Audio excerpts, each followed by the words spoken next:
આકાશવાણી અમદાવાદ વડોદરા પ્રાદેશિક સમાચાર અમિતા વાંઝા વાંચે છે. સૌપ્રથમ મુખ્ય સમાચાર.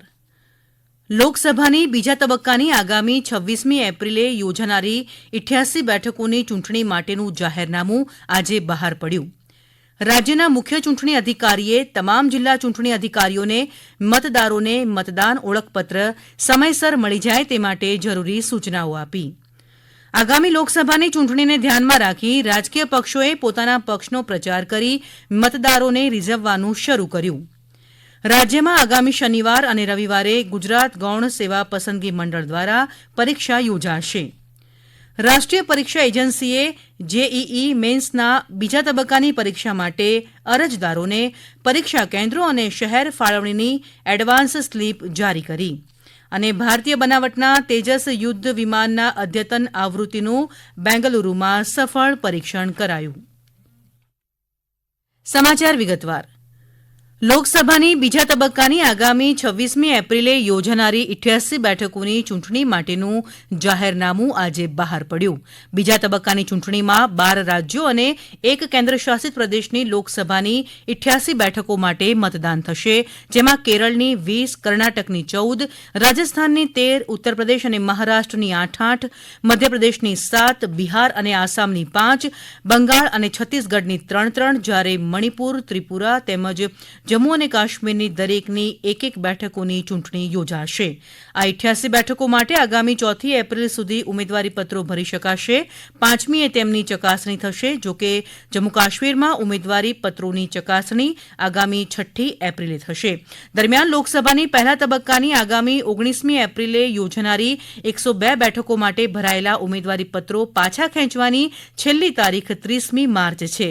લોકસભાની 102 બેઠકો માટે 30મી માર્ચે ઉમેદવારીપત્રો પાછા ખેંચાયા બાદ આ બેઠકો ઉપર કેટલા ઉમેદવારો ચૂંટણી લડી રહ્યા છે તે ચિત્ર સ્પષ્ટ થશે. 19મી એપ્રિલે મતદાન થયા બાદ આગામી 4 જૂને મતગણતરી હાથ ધરાશે. રાજ્યના મુખ્ય ચૂંટણી અધિકારી દ્વારા ગુજરાતમાં લોકસભાની ચૂંટણી તેમજ વિધાનસભાની બેઠકોની પેટા ચૂંટણી માટે મતદારોને ફોટાવાળા મતદાન ઓળખપત્ર સમયસર મળી જાય તે માટે જરૂરી સૂચનાઓ અપાઈ છે. તેવી જ રીતે ચૂંટણી માટેની આદર્શ આચારસંહિતાના ભંગ તેમજ ચૂંટણી ખર્ચ ઉપર દેખરેખ માટે નિયંત્રણ કક્ષ શરૂ કરી દેવાયા છે. તેમજ કોઈપણ મતદારને મત આપવા માટે સમસ્યા ન સર્જાય તે માટે તમામ જિલ્લા ચૂંટણી અધિકારીઓને નિર્દેશો આપી દેવામાં આવ્યા છે. ચૂંટણી પંચ દ્વારા દેશમાં મતદાન જાગૃતિ અંગે સઘન પ્રયાસો હાથ ધરવામાં આવ્યા છે. દેશનું ચૂંટણી પંચ પણ ડિજીટલ ટેકનોલોજી આધારિત વિવિધ પ્લેટફોર્મનો ઉપયોગ કરીને મતદારોને સુવિધાઓ આપવા તેમજ મતદારોની સમસ્યાઓનું સમાધાન કરીને મતદાન અંગે જાગૃતિ ફેલાવવા અંગે સતત પ્રયાસરત છે.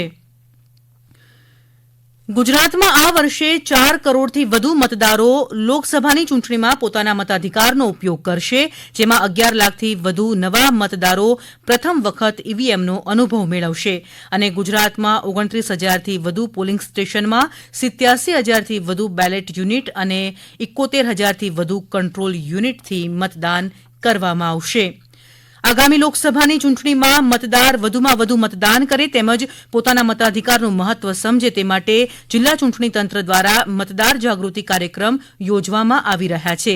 અમદાવાદમાં નિરમા યુનિવર્સિટી ખાતે મતદાન જાગૃતિ અંતર્ગત વિવિધ કાર્યક્રમો યોજાયા.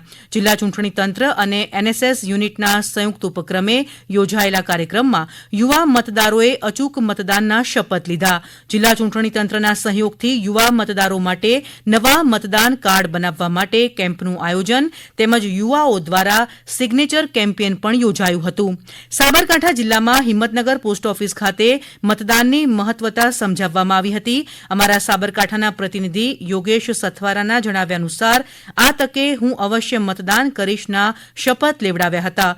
તાપી જિલ્લાના અમારા પ્રતિનિધિ નીરવ કંસારા જણાવે છે કે તાપી જિલ્લામાં આવેલ આદર્શ નિવાસી આશ્રમ શાળા, ટીચકપુરા, વાલોડ અને ડોલવણના વિદ્યાર્થીઓએ સ્વીપ એક્ટિવિટી અંતર્ગત માનવ આકૃતિ દ્વારા ઇલેક્શન 2024 અને વોટ ફોર ઇન્ડિયાની કલાકૃતિ બનાવી મતદાન અંગે સંદેશો આપ્યો.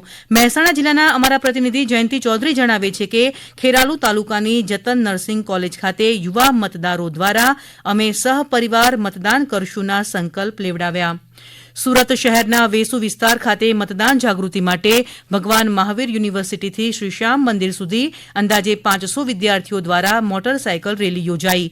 વડોદરાની અંકોડિયા ગામની મહિલા મતદારો સાથે મતદાન જાગૃતિ અંગે સંવાદ કાર્યક્રમ યોજાયો. પોરબંદર જિલ્લાના પ્રતિનિધિ જણાવે છે કે જિલ્લાના કોટડા ગામે 3000 જેટલા ગ્રામજનોએ હું અવશ્ય મતદાન કરીશના શપથ લીધા હતા. આગામી લોકસભાની ચૂંટણીને ધ્યાનમાં રાખી રાજકીય પક્ષો પોતાના પક્ષનો પ્રચાર કરી મતદારોને રીઝવવાનું શરૂ કર્યું છે. ગાંધીનગર લોકસભા ક્ષેત્રના ઉમેદવાર અને કેન્દ્રીય ગૃહમંત્રી અમિત શાહને જંગી મતોથી વિજય બનાવવા ગાંધીનગર ઉત્તર વિધાનસભા ભાજપ દ્વારા ઘર ઘર સંપર્ક અભિયાન શરૂ કરવામાં આવ્યું છે. સાબરકાંઠામાં હિંમતનગર ખાતે કોંગ્રેસનો સંવાદ કાર્યક્રમ યોજાઈ ગયો.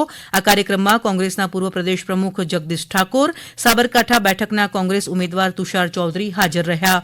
વલસાડ ડાંગ લોકસભા બેઠકના કોંગ્રેસના ઉમેદવાર અનંત પટેલે વઘઈ ખાતે પોતાના પક્ષનો પ્રચાર કર્યો. લોકસભા ચૂંટણીને ધ્યાને લઈ દીવ ખાતે પ્રદેશ પ્રભારી પૂર્ણેશ મોદીએ દીવ ઘોઘલા મંડળો સાથે બેઠક યોજી તેમજ પક્ષના પ્રચાર માટે સૂચનો કર્યા. ચૂંટણી પહેલા ઈવીએમની સુરક્ષાના ભાગરૂપે ગઈકાલે મોટેરા ઈવીએમ વેરહાઉસની પ્રાથમિક તપાસ કરવામાં આવી છે તેમ અમદાવાદના ડેપ્યુટી કલેક્ટર રિદ્ધિ શુક્લાએ જણાવ્યું છે. વધુ વિગત આપતા ડેપ્યુટી કલેક્ટરે આ મુજબ જણાવ્યું. ગઈકાલે માનનીય કલેક્ટરશ્રી અને માનનીય સીપી સાહેબશ્રી સાથે મોટેરા ઈવીએમ વેરહાઉસ મુલાકાત કરવામાં આવી છે. ચૂંટણીમાં ઉપયોગ થતા તમામ ઈવીએમ એ સુરક્ષિત રહે, તેની સાથે કોઈ પણ છેડછાડ ન થાય અને તેની આસપાસનો બંદોબસ્ત ચુસ્ત રહે તે માટે નિયમાનુસાર વારંવાર આ વિઝિટ્સ થતી રહે છે. ત્યારબાદ ફર્સ્ટ રેન્ડમાઇઝેશન કરવામાં આવે છે. ફર્સ્ટ રેન્ડમાઇઝેશન ઓફ ઈવીએમ નક્કી કરશે કે કયું ઈવીએમ કઈ એસીમાં જશે. સમાચાર આપ આકાશવાણી અમદાવાદ વડોદરા કેન્દ્ર પરથી સાંભળી રહ્યા છો. વધુ સમાચાર આપ અમારી વેબસાઇટ newsonair.gov.in ઉપર વાંચી શકશો. આગામી લોકસભા ચૂંટણી માટે રાજ્ય ચૂંટણી પંચના દિશા નિર્દેશ અનુસાર કચ્છ જિલ્લા ચૂંટણી તંત્ર સુસજ્જ છે. મતદારો અને જાગૃત નાગરિકોને વિવિધ એપ્લિકેશન અને વેબ પોર્ટલના માધ્યમથી અલગ અલગ પ્રકારની સુવિધા આપવામાં આવી રહી છે. પોરબંદર જિલ્લા ચૂંટણી તંત્ર પોરબંદર લોકસભા બેઠક અને વિધાનસભાની પેટા ચૂંટણીને લઈને તમામ તૈયારી કરી રહ્યું છે. પોરબંદર વિધાનસભાની પેટા ચૂંટણી પણ લોકસભાની ચૂંટણી સાથે યોજાશે. પોરબંદર વિધાનસભા વિસ્તારમાં એક પૂરક મતદાન મથકનો વધારો થશે. વડોદરા જિલ્લા ચૂંટણી તંત્ર વડોદરા લોકસભા બેઠકની ચૂંટણી અને વાઘોડિયા વિધાનસભા બેઠકની પેટા ચૂંટણી માટે સજ્જ બની રહ્યું છે. ભારતીય વિચાર મંચ ગાંધીનગર દ્વારા બહુમુખી વ્યક્તિત્વ ડોક્ટર બાબા સાહેબ આંબેડકરનું રાષ્ટ્રચિંતન વિષય ઉપર વિચાર ગોષ્ઠી ગાંધીનગરમાં યોજાઈ ગઈ. અમદાવાદની પત્રકારત્વ સંસ્થાના નિયામક શિરીષ કાશીકરે જણાવ્યું કે મોટાભાગના લોકો ડોક્ટર બાબા સાહેબને માત્ર બંધારણના ઘડવૈયા, દલિત નેતા, રાજકીય વ્યક્તિ કે બેરિસ્ટર તરીકે જ ઓળખે છે, પરંતુ તેઓ તેનાથી વિશેષ ચિંતક, પત્રકાર, તત્વચિંતક, અર્થશાસ્ત્રી, સમાજ સુધારક, વક્તા, માનવ અધિકારોના રક્ષક ઉપરાંત બહુમુખી વ્યક્તિત્વ ધરાવનાર રાષ્ટ્રપુરુષ હતા. રાજ્યમાં આગામી શનિવાર અને રવિવારે ગુજરાત ગૌણ સેવા પસંદગી મંડળ દ્વારા પરીક્ષા યોજાશે. જેમાં સવારે 9 થી 12 અને બપોરે 2 થી 5 દરમિયાન પ્લાનિંગ આસિસ્ટન્ટ, ગ્રાફિક ડિઝાઇનર અને સર્વેયર સંવર્ગની સ્પર્ધાત્મક પરીક્ષા લેવાશે.